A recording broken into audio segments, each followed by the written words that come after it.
Windows XP marked a big turning point for the Windows operating system when it released in 2001. It marked the first time that Microsoft released a version of Windows on a much more stable NT codebase, meaning that Microsoft no longer had to market two completely separate operating systems for business and home use. Instead, Microsoft had a Windows XP Home Edition and a Windows XP Professional Edition to make it really easy for consumers to know which Windows XP they needed to get. And in the coming years, Microsoft released more editions of Windows XP, like an x86 version of Professional, a 64-bit version made for Itanium processors to run servers, a Media Center edition, and even a tablet edition. All of these different editions made sure there was a version of Windows XP for everybody. Which brings us to the edition that we'll be talking about in this video, Windows XP Starter Edition. Now, if you haven't really dove too deep into Windows history, you probably have no idea what this version of Windows even is. And well, neither did I until I made this video. At first glance, you're probably just thinking this is a demo version of Windows XP, but not really. In reality, most people didn't even really have access to this version of Windows. That's because Windows XP Starter Edition was actually targeted towards developing markets. This was a way to give people in smaller countries an easy and low-cost way to get into computing, maybe for the first time. Microsoft even went a step further and made region-specific versions of Windows XP Starter Edition that had custom wallpapers and different features that reminded people of the country that they lived in. But we won't be exploring those in this video because it is actually kind of hard to find those copies. So in this video, we'll just be looking at the base version of Starter Edition. On top of this version of XP being really stripped down, it also has a lot of hardware limitations. It only runs on a Pentium 3 processor, you can only have 512 megabytes of RAM, and you're limited to a 120 gig hard drive. And as we'll see later in the video, this is probably all you'll really need for Starter Edition. Like in the other Windows videos I've made so far, we're going to be installing this on VMware, and as you can see here, I've already set up the VM and went through the entire install process. Going through the install process, you quickly realize that this version of Windows is pretty much based off the Home Edition, because most of the logos in the installer actually say Windows XP Home Edition. And as you can imagine, since it's not really installing a whole lot, this install process goes way quicker than a normal XP install. So without further ado, let's go ahead and jump right into Windows XP Starter Edition.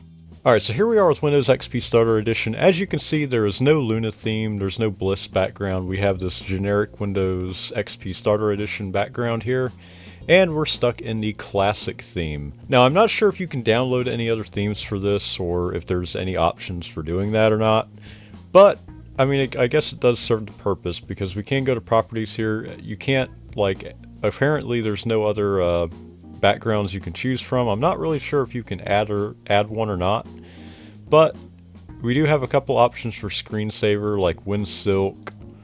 You can have your own pictures and slideshows, and the little generic Starter Edition image spiral, or you can have none. But we'll stick with the traditional Windows XP one. Other than that, as you can see, we're in a 1920 by 1080 resolution. Normally in Windows XP Starter Edition, you're only allowed 1024 by 768, but with certain NVIDIA drivers and, well, using a VM like I'm doing here, you can get around that. As we can go to our control panel, to Appearance and Themes, and as you can see, when we go to change resolution, you can have all the way up to 2048 by 1536, but we'll keep it at our normal resolution here. There's our screensaver stuff. Other than that, the control panel looks pretty normal, actually. There's not really any programs for us to remove or anything.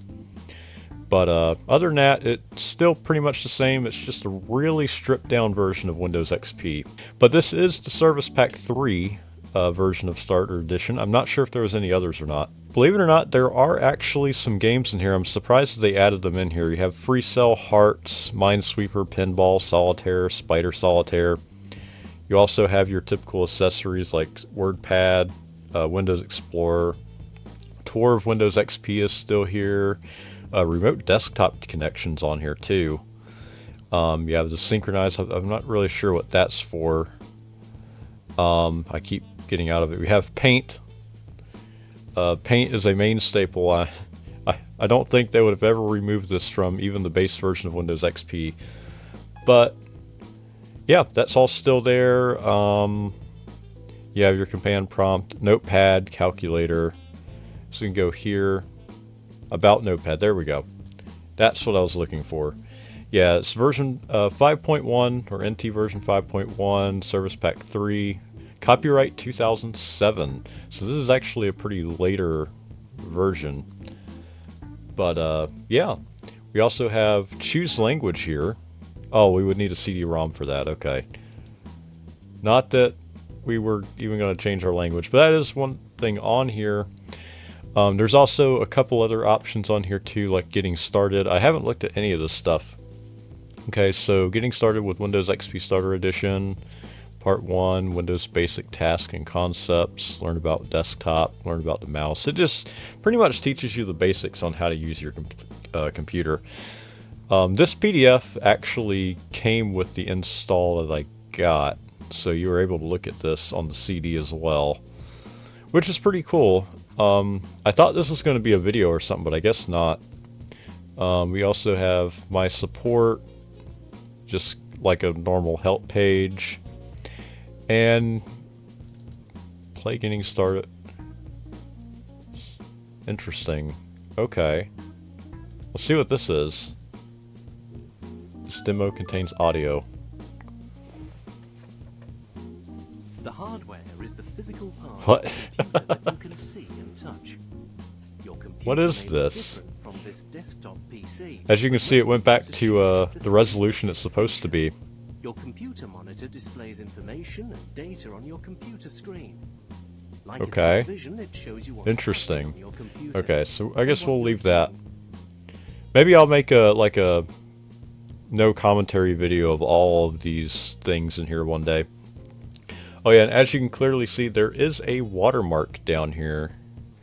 If I can just open up, like, say, calculator, there's a watermark that stays on the screen. It's kind of like if you don't activate Windows today, it's just a watermark like that. It says Windows XP Starter Edition.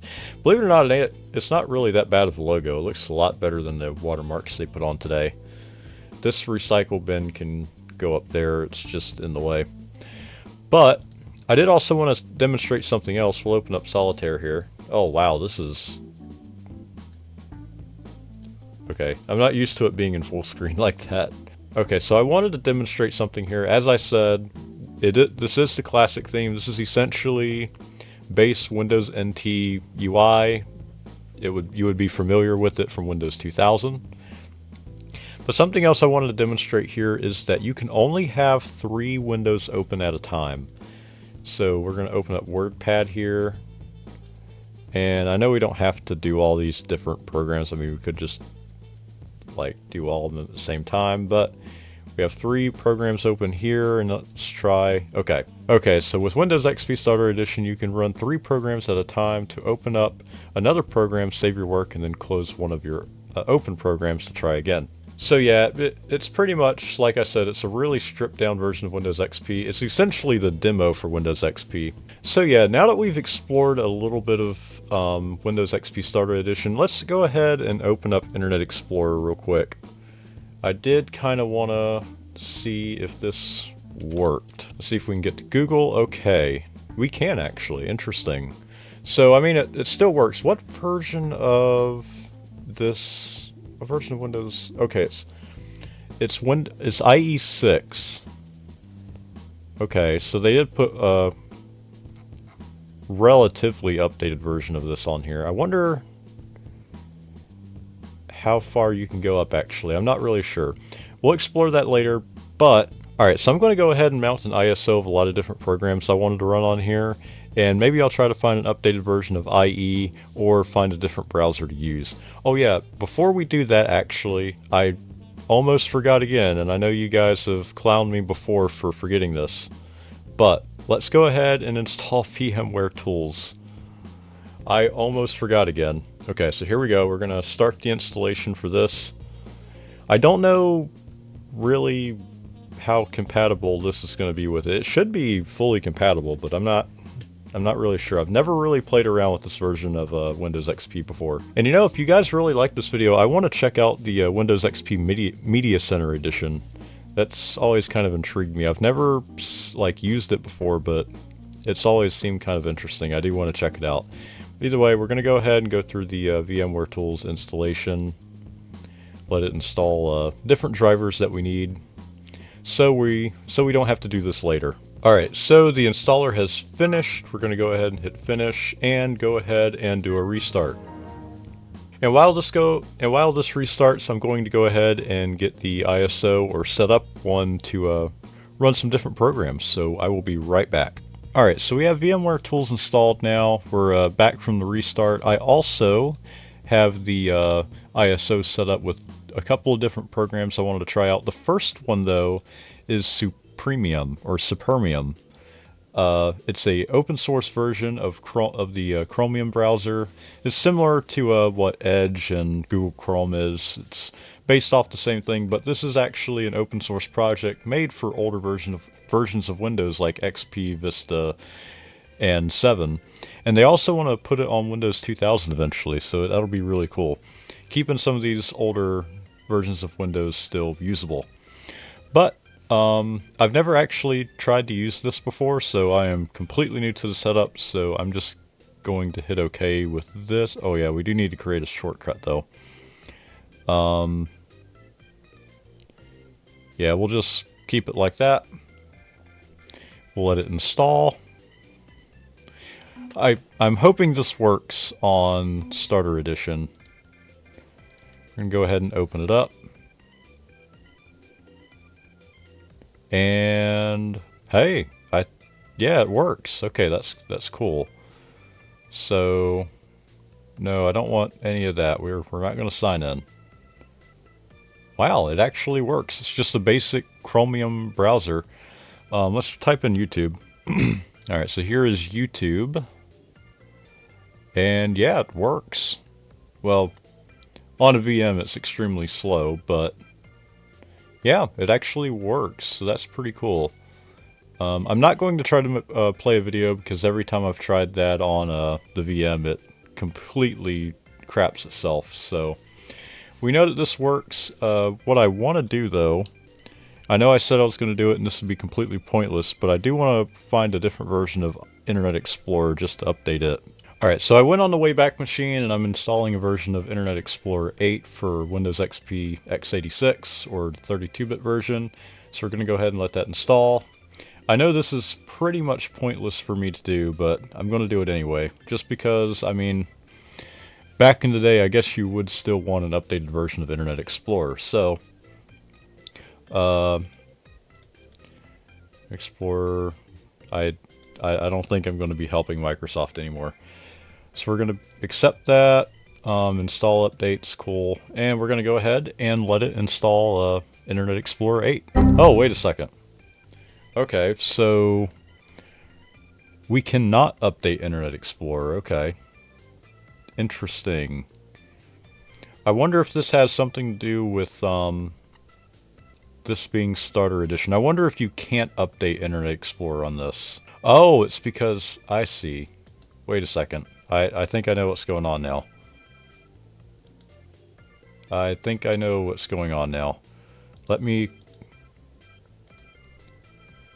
Let's try this again. Let's go to Folders, Documents, Downloads. Let's try this again.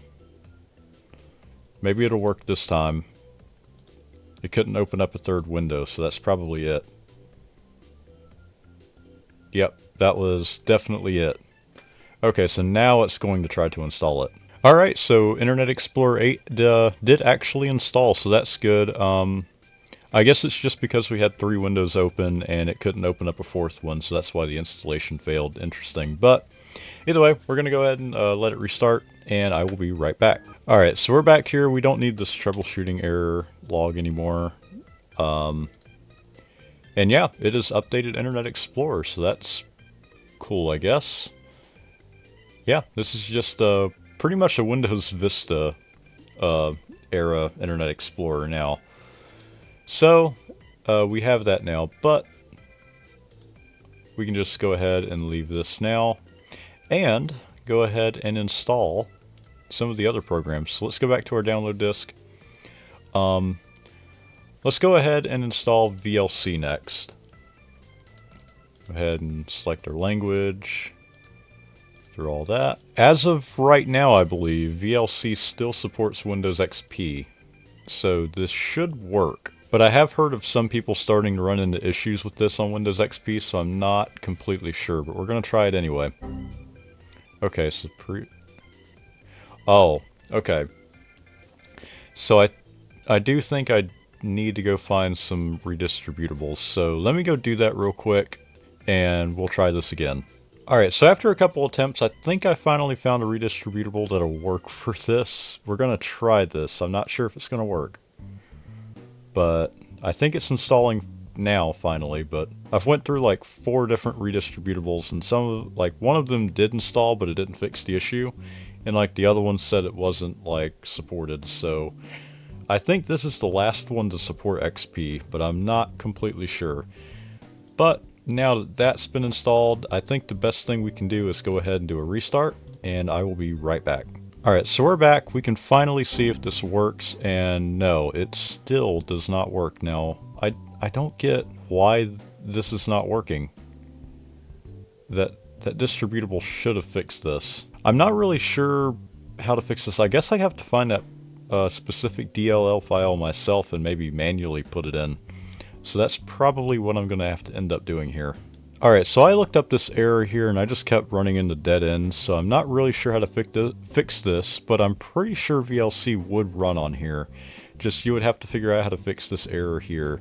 So we're going to go ahead and skip VLC and see if any of the other programs work. So let's go back to my computer, downloads, and let's try LibreOffice. Alright, so here we are with the LibreOffice 5.4.03 installation wizard.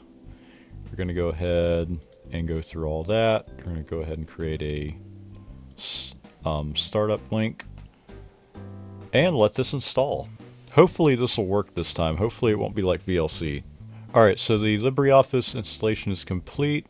Let's go ahead and try to open this up. Hopefully this works. So it's at least starting up kind of. Okay, so it does. So that's good. Good to go. Open up a writer document, and yeah, it actually completely works. So that's really cool, actually. I'm glad that at least this works. So this will at least make it kind of useful. So at least LibreOffice works. Let's go ahead and see if Shotcut works. That open source video editor. Go ahead and go through that. At least I have the redistributables installed, so Shotcut shouldn't have an issue. I'm just still baffled of why VLC is giving me that error. I wonder if some of the DLL files have updated to the point that even programs that do support Windows XP can't support it because, well, the newer redistributables don't support Windows XP anymore. So that could be part of the issue there. Alright, so the Shotcut installation has completed. We can go ahead and close that now. And now I need to find it because, okay, there it is. I was going to say, it didn't show up for me at first. And, alright, that is actually loading in. Cool. I know this is an older version of Shotcut. They do not obviously don't support Windows XP anymore, but this is a much older version. And yeah, it actually works. I know it's kind of slow to load here, but at least this does work. Alright, so now that we've looked around Windows XP Starter Edition and tried out some programs with some sort of success, let's go ahead and see how this does as a gaming operating system. Before I start trying to install bigger titles, I was actually kind of disappointed whenever I found out that 3D Space Cadet Pinball was not in this. I guess I shouldn't be too shocked because this is the starter edition and there is a lot of stuff that they didn't add to this, but Windows XP is just simply not complete without 3D Pinball. So what I did is I found a copy of 3D Space Cadet Pinball on the Internet Archive that was shipped with Windows XP, and copied and pasted the folder to this. And to no big surprise, I launched it and it worked just fine, and I played it for way too long. The next game I tried though was another great Windows XP title, and that is SimCity 4. It also ran, but I could start to notice some of the hardware limitations kind of really creep in here, because a game that runs fine on a normal XP machine really started to lag, and it kind of made me worry about what the next title would do, but all in all it did play pretty good, I guess. Speaking of that next game, this video would not be complete unless I mentioned a LEGO game, and the one I chose was the Complete Saga, even though it's more of a Vista and Windows 7 title. And believe it or not, it actually ran way better than SimCity to my surprise. Granted, it was kind of slow in some areas, but it did play really good. But sadly, yet again, I couldn't get my controller to work, so I had to play on the keyboard again. And after having to do this in the past several videos, well, I'm starting to get pretty good at it. But yeah, that's Windows XP Starter Edition. Now, looking back on this video and all the stuff that we did, was this edition really worth it? Well, I guess kind of, depending on who you were. I guess if you were new to like computing, or you lived somewhere that didn't really have a lot of computers to begin with, I guess this was worth it. Other than that, I don't really see the purpose of this. I mean, heck, you can just simplify the normal version of Windows XP way more than it already is. And in those developing countries, they were selling pirated versions of Windows XP cheaper than Starter Editions, so I don't really see the point there either. But I guess it worked out for Microsoft enough to make a Windows Vista and Windows 7 version of Starter Edition. And if you guys would like to see me check out those versions too, let me know down in the comments. But that's all I got for this video. I hope you guys enjoyed. I want to say a special thanks to my super supporters on screen here. They are a massive help to the channel. And if you would like to become a member of the channel, go ahead and hit that join button down below, or you can check out my Patreon with the link down below. But either way, I hope you guys enjoyed this video. If you did, please leave a like and subscribe, and see you guys in the next one.